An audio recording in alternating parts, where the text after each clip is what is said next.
Okay. First question is a little bit long, so I'm going to summarize it.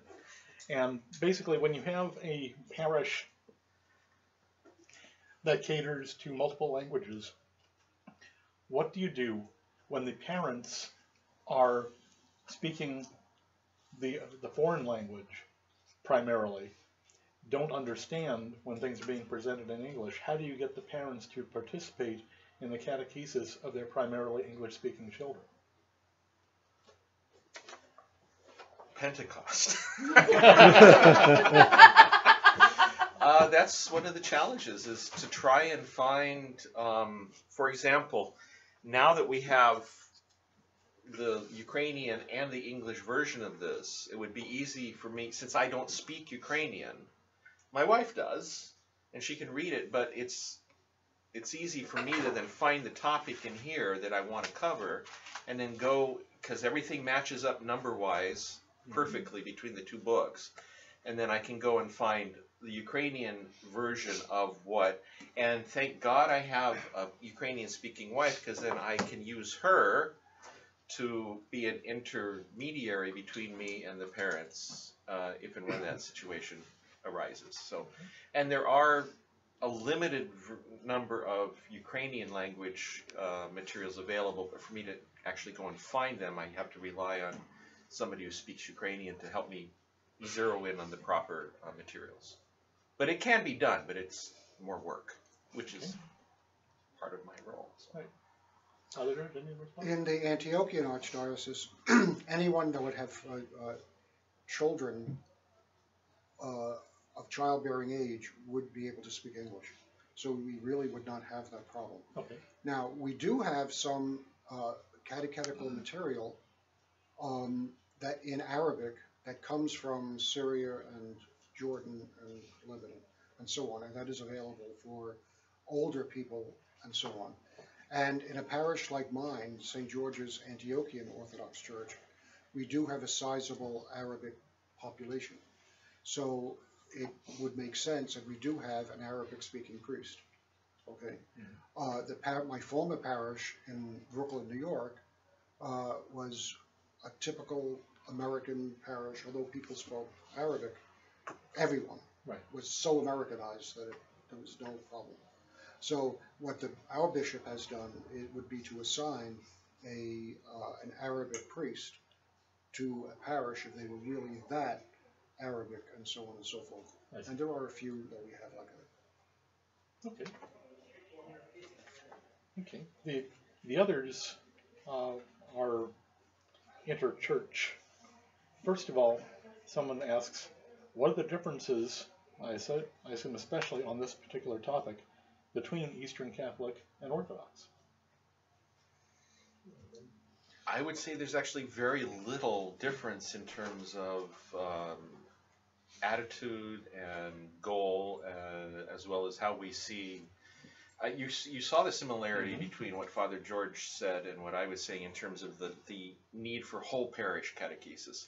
It's the whole. It's not just for the youth. Although what I presented here in terms of materials are primarily for K through 8, but there are other materials that are available that meant to catechize the whole person. I mean the whole family.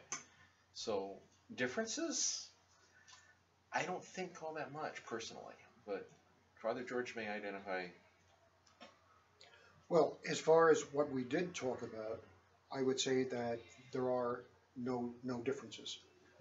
But if you would go into the ecclesiology of the church, okay, then there would be differences, and that might be something that would be talked about in one of these discussion groups that would come up.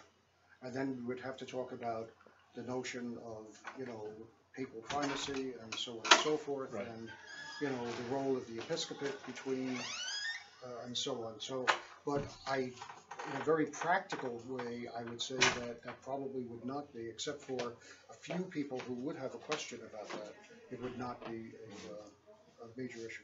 And I think we can show that because I know Orthodox that use God with Us, and I know Catholics that use a lot of Orthodox materials. In fact, I've used many Orthodox materials through my years as a catechist and as a pastor, and I use them all interchangeably. I'm very careful with what I choose, But that's rarely an issue.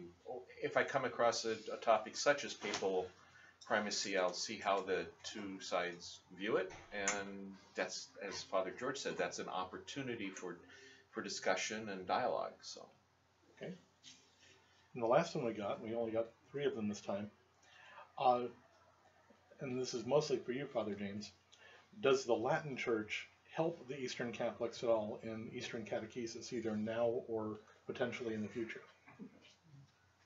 Define help. Sometimes help winds up being a hindrance in some regards. I know that the USCCB, the United States Conference of Catholic Bishops, gives great assistance morally, encouragement I should say, and some financial assistance to the eastern arm of the USCCB. I think they're called Region 15. Is it 15 or 51? Okay, I was hoping it was 51 because I wanted to say Area 51. Region 15, the Conference of Catholic Bishops is broken up into different regions based upon the geographical, but all of the Eastern Catholic bishops have been lumped into what's called Region 15, which is the whole country, but it's all Eastern bishops. Right. And I know that the USCCB gives them support both by encouragement as well as financial. And they have helped by other organizations such as the Knights of Columbus have helped in certain ways they've even published a little book about the Eastern Catholic churches, which is quite well done. There's some inaccuracies in there. And there are usually, I know in LA and also here in San Diego, there are Eastern Catholic or liaisons with the Eastern Catholic Pastoral Association and such.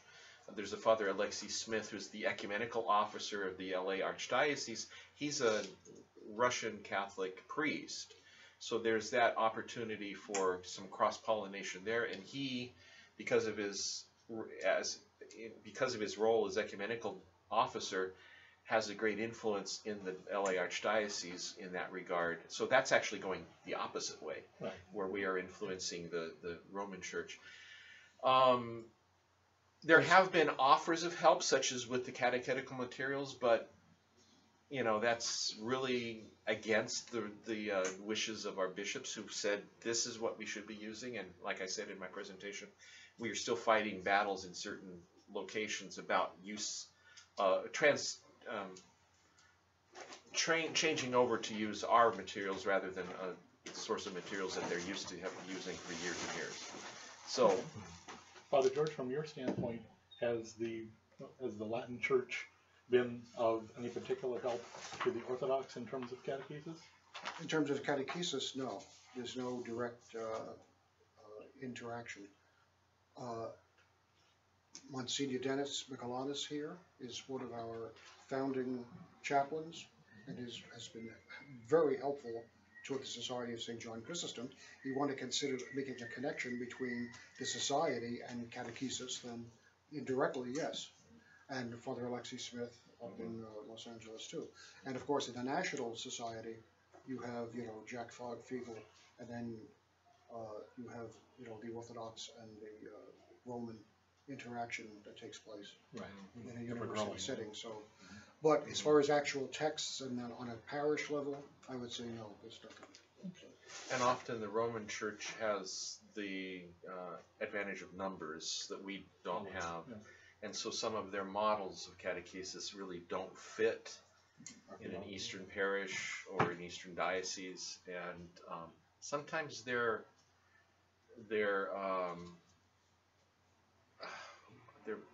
model that they use doesn't really work because they're not as liturgical centric as we are. All of catechesis should revolve around the liturgy and the prayer life, and I don't think that's necessarily the case in some of the Roman catechetical materials that I've seen. So they're not easily usable in the East. So. If I could make one comment that's related to that, because for many Roman Catholic parishes, they're so large that it almost prevents, the liturgic-centered type of approach, because it's almost demands an institutional type of school Yes. in order to teach. You know, what do you do? What Monsignor Dennis has like 3,000, people in his Right. parish. It's almost like a city. You know, we would have what, 30 different parishes with 3,000 people in the Orthodox Church. Right. I don't know what. Pretty You close. know, yeah, so it's a very different, model. Model, yes. Yeah.